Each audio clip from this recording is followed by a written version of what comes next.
My guest today is Karl Bowe. Now, Karl Bowe is a model and an actor who was formerly known as Mr. Ireland. He's also appeared on Ireland AM as a model. He's also done a bit of acting in Red Rock, and he also appeared in Carl Broderick's Cheerios Panto. I'm on the phone now to Karl Bowe, and Karl, happy St. Patrick's Day, and how's it all going for you? Brilliant, Jack. Very happy St. Paddy's Day return to you too. Had a great day. Had an absolutely fantastic day. Obviously, with the year, again, it's a shame that the parade had to be cancelled again. But I think everyone's still making their own fun within reason as well. Obviously, with the social distancing and everything else. So, but yeah, it's still we're celebrating Ireland all around the world. So can't complain. Right, so I think the first most appropriate question I could start off with is how did you get into modeling and acting? Purely by accident, Jack. To tell you the truth, a friend of mine years ago was involved with a modelling agency, and they used to do, even to this day, I don't know if you see it or not, but on Ireland AM on Virgin Media, they have all models. They've got male models, female models, and everything else, and they're modeling the latest fashion and stuff like that. And long story short, a friend of mine was stuck one day, and she said, "Look, would you be interested just going on TV and modeling clothes?" And at that time, I had no experience, and I was like, "Oh God, I'm nervous. I've never done anything like this before." And yada yada yada. Between the jigs and the reels, she got all my measurements, wore the clothes. I was done within 10 minutes. I was like, "Oh my God, that was actually so easy." And I just started getting jobs since then. After that, really, and then I think I suppose the confidence, if you will, of doing modeling, went into acting, and acting was always my main passion, and even to this day, it still is my main passion. I love it, and I enjoy it, and I trained to do acting even before getting into the modeling and stuff like that, and it kind of just snowballed from there, really. That's really interesting. And speaking about modeling on the TV, you have done a good bit of modeling for Ireland AM. So Yeah, how is it there doing that? yeah, good. It's really good. I mean, the thing is, you do it over the years, and when you're up there, you meet so many different people, and I'm sure you see it on TV as well. There's always different presenters and everything else, and different producers and stuff, and you sort of, you're, I won't say you're in and out of people's lives, but you see people come and go, I guess, and it's an interesting one to say the least, because it's, there's so many different people, as I said, that you meet along the way and everything. So, but yeah, I mean, I enjoy it, and obviously nowadays things are different slightly, but I'm sure everything will be back to normal at some stage. And maybe speak to me a little bit about the acting you've done. You've been on a couple of TV shows such as Red Rock and things like that, and other shows as well. Speak to me about that. What were they all like? Yeah, they were great. I mean, it's like everything else, really. It's all about experience and gaining more confidence within yourself, really. But I think, as I said before, acting was something I always wanted to do, and I think you get a bug for it. Some people, it's just not for them. People who try it out and go, "Oh God, no!"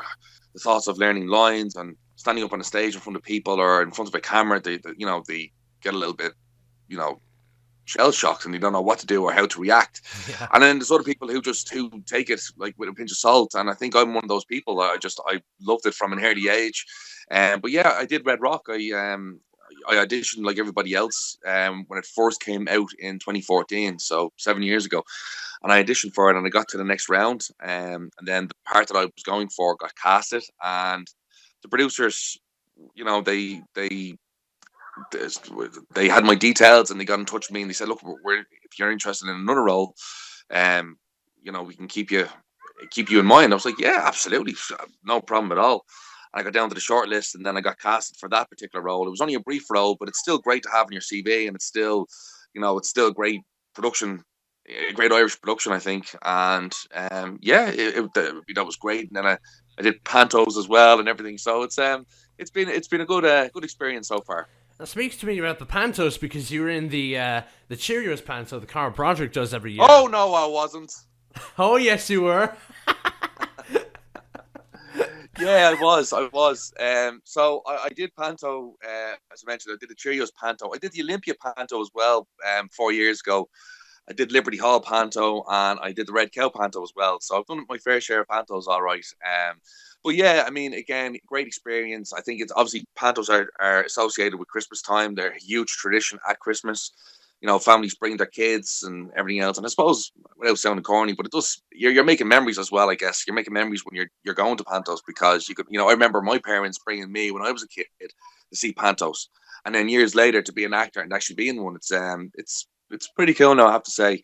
But yeah, I did Panto a couple of years ago in the Tivoli Theatre. It was the last Panto in the theatre, and it's kind of, even though it's right in the heart of town in Francis Street in Dublin. When you pass it now, it doesn't even exist anymore. I think they're putting up apartments and stuff. So, that's life. Life changes, and nothing ever stays the same, I guess. But yeah, another great experience, Jack, I must say. Another question I'd like to ask you, kind of going back into the beginning days, really. But talk to me about the Mr. Ireland and getting that.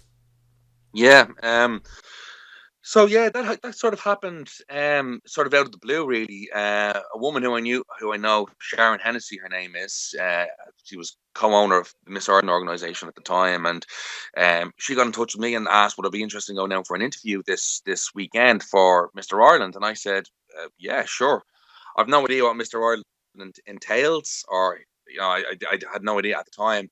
I just assumed it might have had something to do with modelling, but again, I didn't really know too much of it, and went down for it. It was just like an interview, like everyone else. I went down, and just, when I say an interview, I just kind of more or less spoke a little bit about myself, just little bit about my past experiences within the industry, and what I'd be hoping to do if I became Mr. Ireland. And that they announced it there and then that there was going to be a new Mr. Ireland, and that was it. And they announced it, as I said, they announced it there and then. They announced it on the day who the next Mr. Ireland was going to be, and yeah, it kind of just happened very much out of the blue, very unexpectedly. And then I 2 weeks later, I had to go over to the UK to represent Ireland at Mr. World, which was a fantastic experience. And I was there for 2 weeks. And yeah, I was Mr. Ireland for 2 years, and a very proud achievement in my life, I must say. It was an honour to be Mr. Ireland and to represent my country and everything. So yeah, that's basically how it started, and so yeah, it's something that I'll cherish forever. So because of the Mr. Ireland role, and probably because of other things that you've done as well, you've been able to go to a lot of film premieres, like big hit movies like The Avengers and all those. You've been able to see early before anyone else. How does it feel to get that sort of exclusive peek into a film? Yeah, I mean, it's great as an actor as well. It's always good to see things from a film's perspective, for sure.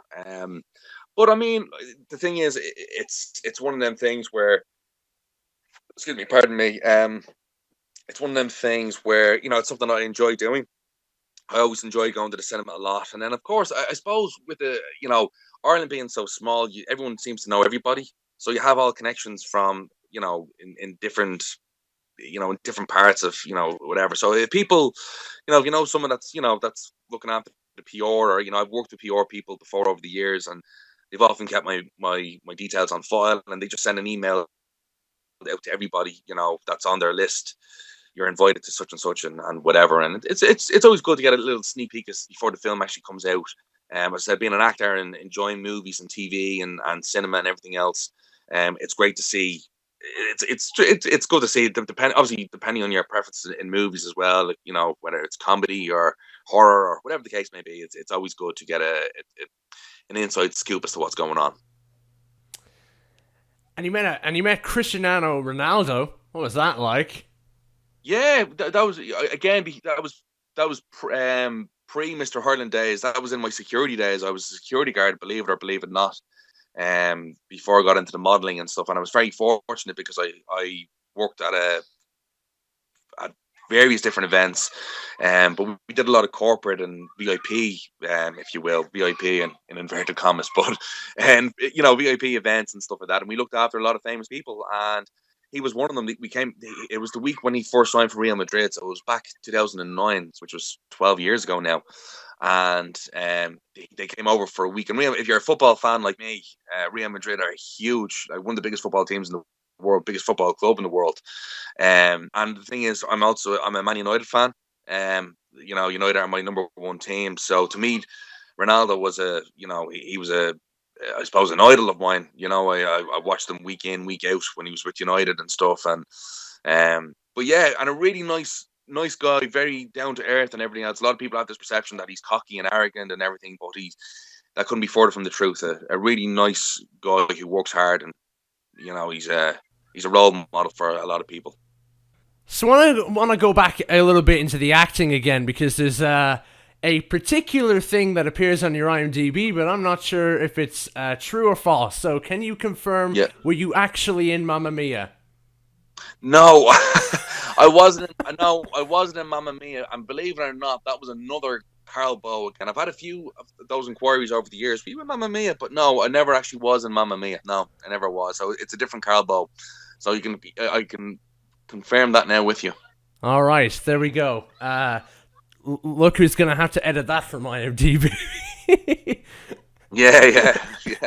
Well, listen, if it makes people believe that I was in Mamma Mia, happy days, I guess. But no, I wasn't.